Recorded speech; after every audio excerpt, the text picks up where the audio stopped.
I know that art can sell and that makers can profit. It can be a wonderful side hustle or an amazing full-time job. It works for me and hundreds of other artists that I talk to. I also know it can be incredibly hard to figure out how to do it.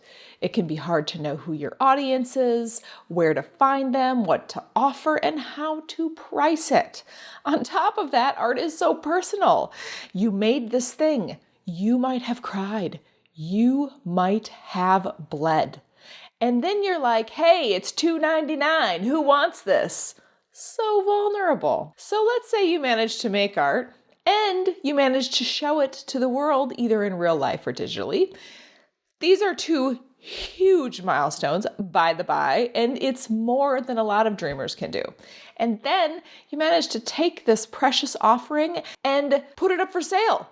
And then what if no one wants to buy? It's a heartbreaker. In this episode of The Josie Show, I'm going to break down the 5 things I commonly see when someone is struggling to sell their art. Welcome to The Josie Show, where it's artist-to-artist chat about the business of art.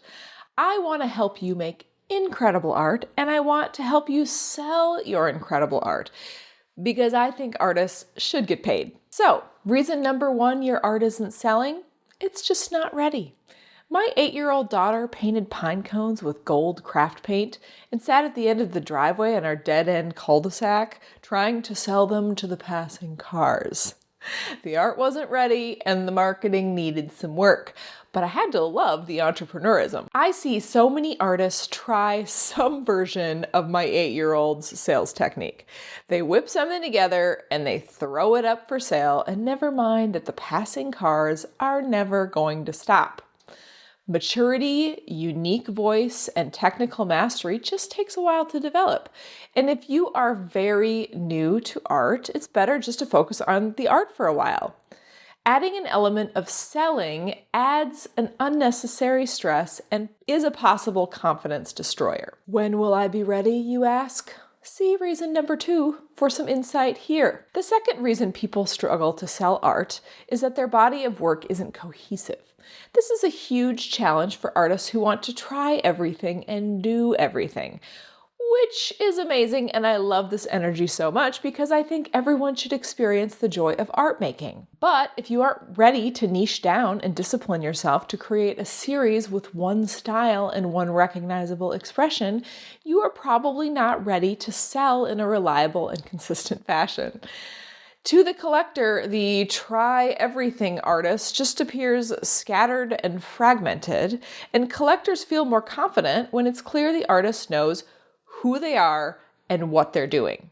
It's like wandering into a shop and finding some high-end jewelry next to some screwdrivers, next to some snowboards, next to some bananas. And no, I'm not talking about an estate sale. If you are a new artist and you want to accelerate the maturing process to get yourself into a place where you can sell sooner, I would strongly advise you to radically niche down to one expression and make a lot of smaller works to define yourself and your voice. Niche is not jail. You can always change up your expression as time goes by, but niching down is 100% a requirement for an artist who wishes to develop their voice and have consistent sales. The third reason it might be hard to sell art is that there's too much friction in the buying experience. This happens online, but can happen in real life as well. In the psychology of the buyer, when they finally cross the threshold of deciding they want to give up their hard-earned money to buy some art, the seller needs to make it so easy, because the merest hiccup in the checkout process will easily result in an abandoned cart.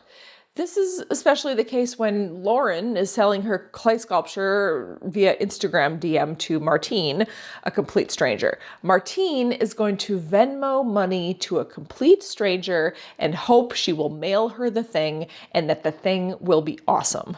Lauren needs to do everything in the world to make Martine feel that her purchase is secure and professional. A lot of times, buying art from an artist online can feel kind of like a sketchy Facebook marketplace transaction, and that does not make a collector feel confident. A sales website, listing on Etsy, or having a streamlined PayPal invoicing system can help this. The fourth reason you might not be selling your art is that it's not photographed well. If you are selling in real life, then this isn't as relevant. But even then, pretty much no artist anywhere can get away with skimping on the photography. Ever. If the work isn't represented well, no one will look twice. Good photography can be done with a reasonably updated smartphone or an inexpensive digital camera, so the equipment doesn't have to be fancy. You'll want the art to be photographed in good light, usually indirect, natural light. Hot tip. You'll want to make sure your lens, especially on your phone, is clean.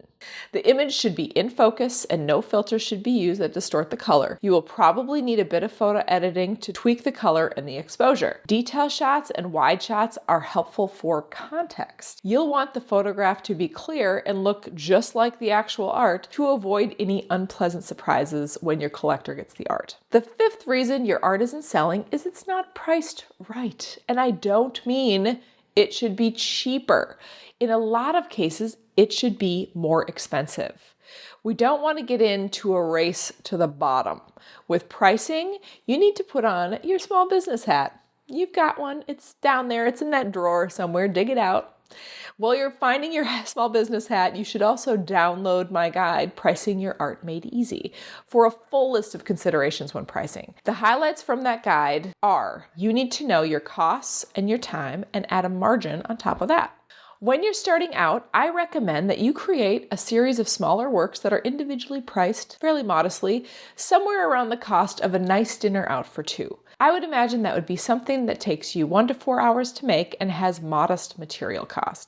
I hesitate to offer hard and fast numbers as every market is different, but the point here is that you want your prices to be consistent and fair and definitely differentiate you from competing with mass-produced art from home goods. To sum up, the 5 reasons your art might not be selling are: the art isn't ready, the art isn't cohesive, the buying experience is confusing or insecure, the photography is subpar, or your pricing isn't well thought out.